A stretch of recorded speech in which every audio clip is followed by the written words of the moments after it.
उद्या शरद पवार जे आहे विदर्भाच्या दौऱ्यावर आहे, अमृत दौऱ्यावर आहे. उद्या बच्चू कडूंची आणि पवारांची भेट होण्याची चर्चा आहे, का सांगा? चांगली गोष्ट आहे. अशा भेटी होत गेल्या पाहिजे.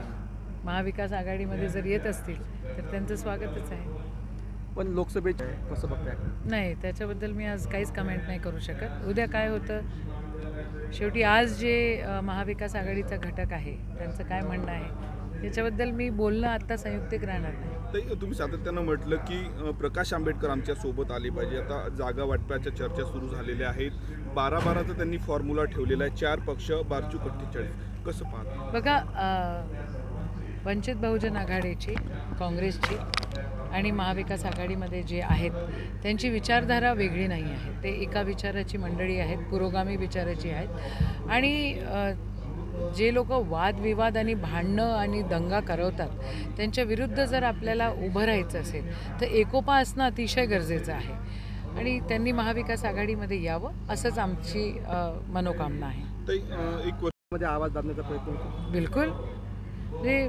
असं कधी झालं आहे का?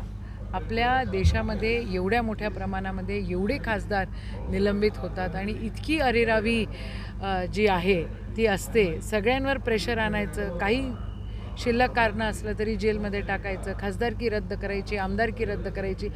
हे कोणाला सहन नाही होऊ शकत हो.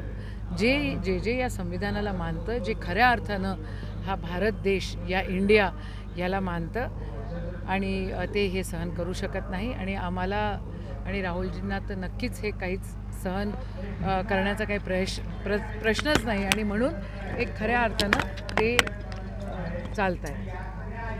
एक छोटा उल्लेख आणि त्याला भरभरून प्रतिसाद देखील मिळाला. आणि त्याच दर्जावर आता दुसरा टप्पा सुरू होत आहे. भारत न्याय यात्रा सुरू होत आहे. 14 राज्यातनं 85 जिल्ह्यामधनं ही यात्रा प्रवास करत आहेत. कसं पाहता? राहुलजी अतिशय प्रामाणिक व्यक्ती आहे, खऱ्या अर्थानं एक योद्धा आहे. आणि खरं त्यांना काय गरज आहे हे सगळं करायची? नसतं केलं.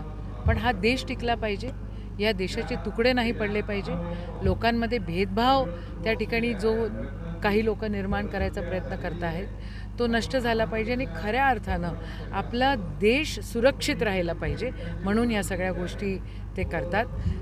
काही कष्ट होतात ना, त्रास होतो, पण त्या त्रासाच्या पलीकडे जाऊन ते खऱ्या अर्थानं हे सगळं करतात. तर त्यांचं स्वागतच आहे, त्यांचं अभिनंदनच आहे. आणि त्यांच्या पाठीशी हा देश आहे हे तुम्हाला दिसून जाईल. काँग्रेस